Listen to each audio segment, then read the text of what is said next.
Thank you so much. So welcome to our presentation. I'm happy to be here. My name is Jennifer Dekker. My colleague is Anne Hemingway. We're both librarians at the University of Ottawa. We both are research librarians supporting the Faculty of Arts. The University of Ottawa is situated on traditional unceded Algonquin territory. If you could just advance, Anne, that'd be great. Sorry. I'm really afraid of sharing screens, so I asked Anne if she could do it. So the goals for today, we will explain our labor context and why we decided to work on open education projects. We'll define and describe OER. We're going to provide some ideas for how to get started on OER. We'll walk through an OER as an example, including creative ideas for extending liaison and research support. And throughout the presentation, we'll talk about some of the skills that we've learned when creating OER. So I did want to link our presentation today with the theme of the conference, which focuses on different types of sustainability in academic libraries. So one of the very first reasons that we delved into OER had a lot to do with a reorg that took place at the University of Ottawa around the years 2015 to 2019. When our job descriptions were rewritten and the entire organization was restructured. Subject specialist librarians, such as Anne and I, had previously done a great deal of collection development and reference work. Reference work in the sense of a traditional reference desk with people who come physically to the library and ask questions on any topic. So in 2016, our reference desk was closed and replaced by an IT help desk, while students were encouraged to ask questions at the services counter, which is staffed by students and technicians. And the model for reference became research consultations, where students typically make appointments to speak to a librarian who is dedicated to a particular subject. So by the time the final report and recommendations were published in 2016, and I've just taken a couple of screenshots here and put them on the slide, the reorg team had concluded that subject specialist positions were not sustainable. So we're linking to the conference theme in a negative way. They were not sustainable, largely due to the fact that we were too specialized and independent. And if we could just transition to slide 3, I think. Thanks.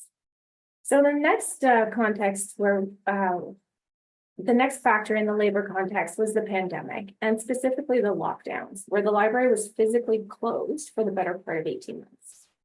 So as I mentioned, our job descriptions have been changed to remove collection development, but nothing new had been added to compensate for that loss. Furthermore, when the library closed during lockdowns, students became unsure of how to reach out to librarians. So we looked for new ways to support students and develop our own skills. Anne applied for the library's internal OER grant in the spring of 2020. She proposed an adaptation of a French language APA tutorial published in the form of a press book by librarians at the University of Alberta. Anne's vision was to adapt the press book to both Chicago and MLA citation formats, which are those used by students in humanities and fine arts. So Anne put together a broad team of librarians and technicians to work on 3 different tutorials because we looked at both versions of Chicago and MLA. So that was our very first experience with creating an OER, but it definitely got us thinking about new ways to fulfill our responsibilities as pedagogical support to students and also liaison with faculty members. So in the summer of 2020, we then applied for more funding through something called the Shared Online Projects Initiative, where we collaborated with 2 librarians from Carleton University. We weren't successful in this grant, but we used the ideas we developed through that proposal and these extra institutional contacts to apply for funding for a bilingual research skills course for undergraduate art students the following year. So the course was ultimately funded by eCampus Ontario, and the 2 projects, so the citation tutorials and the research skills course, or how we learned the many different aspects of creating an OER. So since 2020, we have actually created 5 OER adaptations and 3 new OER, with 2 more currently in the works. And I'll just throw it over to you now, Anne. Thank you, Jennifer. All right. So what is an OER? An open education resources can be any type of education material. Their scales varies from something as small as a class handout or image to something as large as a textbook or an online course. OERs are versatile, ubiquitous, and bound to become a popular alternative to costly education resources such as textbooks. They are versatile because they are not static. They can be changed, they can be adapted and updated to fit a particular need. They have become a staple of support and learning resources in pretty much every discipline because of their accessibility and affordability.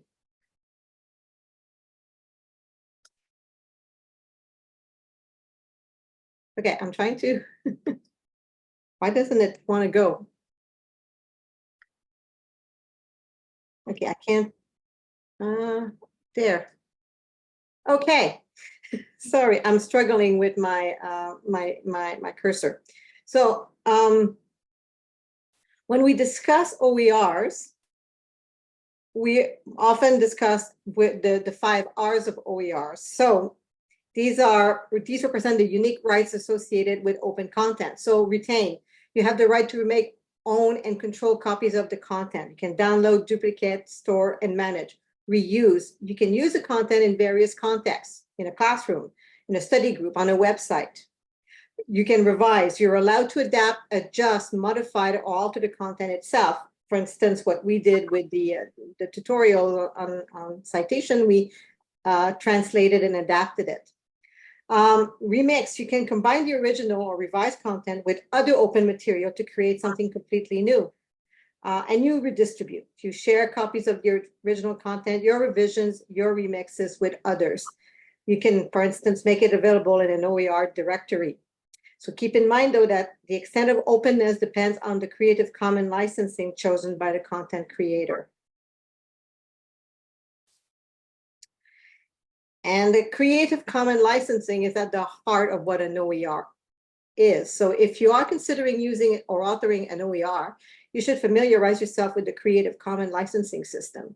The Creative Licensing System provides potential users with guidelines on how they can use the content and apply the 5 R's. So these, what you see on the screen are the 4 symbols that are typically included in a Creative Commons license that you probably have seen a lot around many resources that you find online. So the attribution to the original author or authors of the content, BY, it's the most basic requirement. It's there almost all the time. Terms for sharing, adaptation, and remix content. So SA, so it is used to ensure that the material is not shared under more restrictive,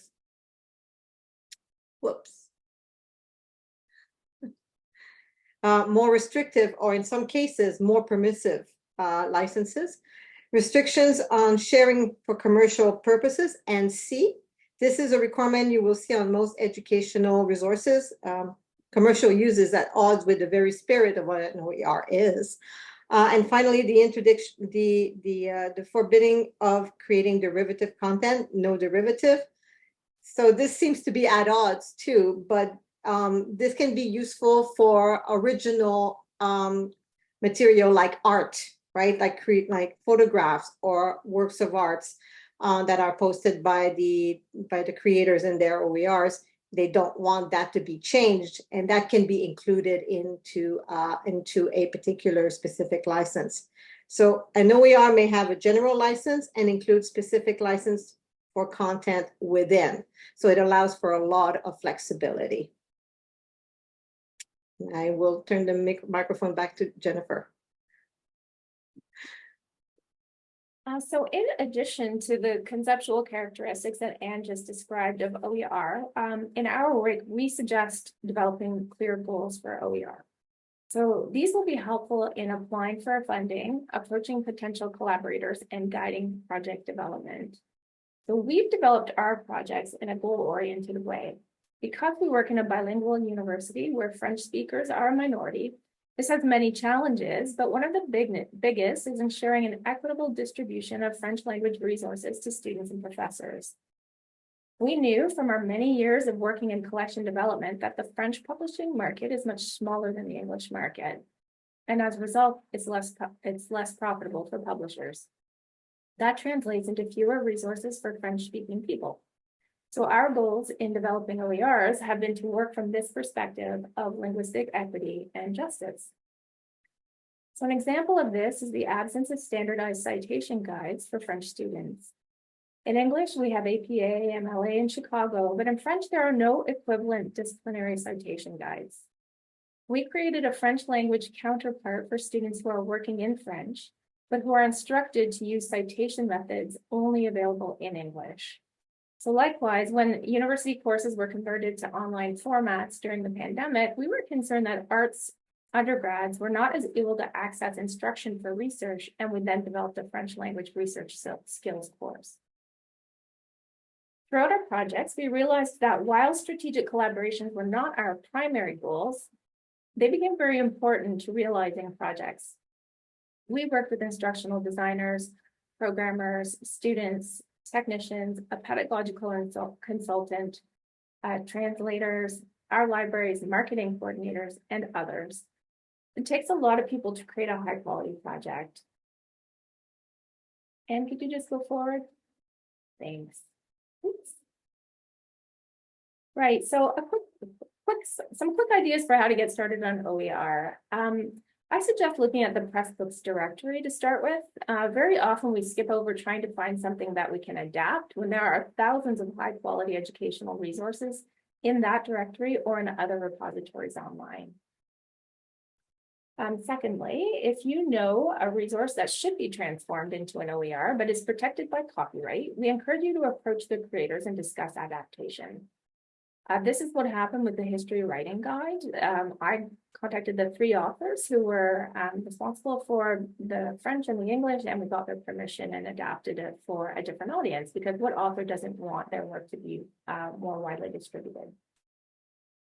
You are also probably already creating a type of OER when you develop research guides.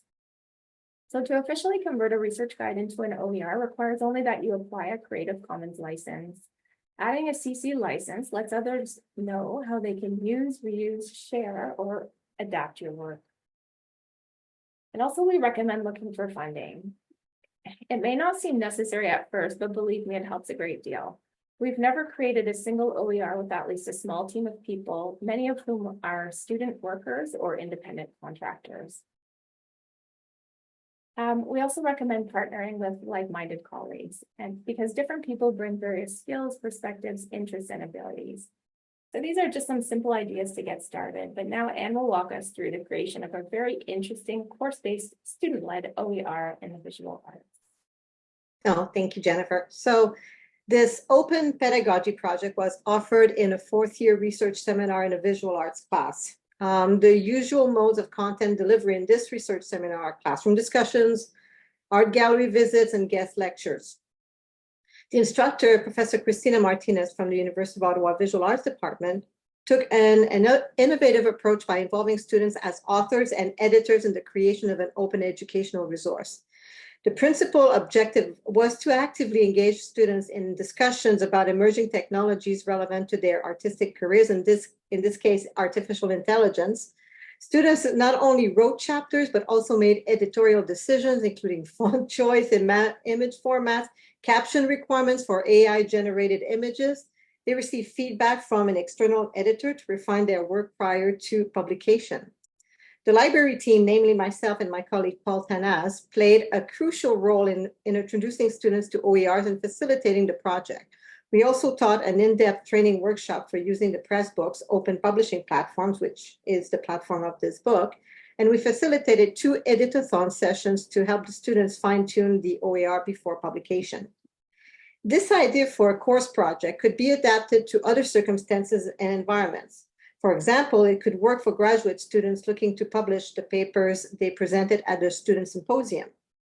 This course assignment provided a rare opportunity for undergraduate students to learn firsthand about scholarly publishing.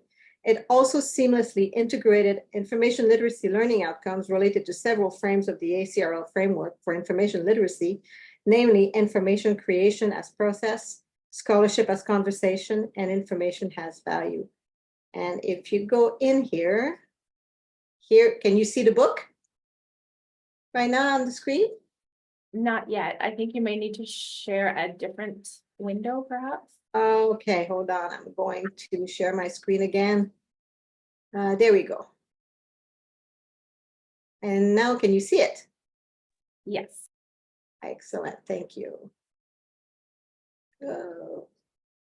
Okay, we're going to maximize this. So this is now available on the eCampus Ontario directory. And what the students did is they created an image with a prompt and they analyzed this image. And the result is this collection of essay on various themes related to art and AI.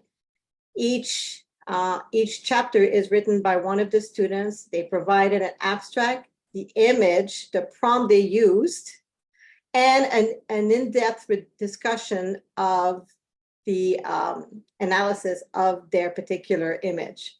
The students were completely in control of the project. They created the format. They dictated to the shape of every chapters. They had an editorial team that got everybody together on the same page through a communication application called Discord. So they actually organized their communications together as a group. So they had a lot of agency and felt extremely empowered by the whole process, in which they learned not only about the topic, which is AI and their impact on artists, but about the whole scholarly publication process and writing and reflecting on the topic and actually writing for an audience of more than the professor. They were very, sorry. Yeah, 1:30.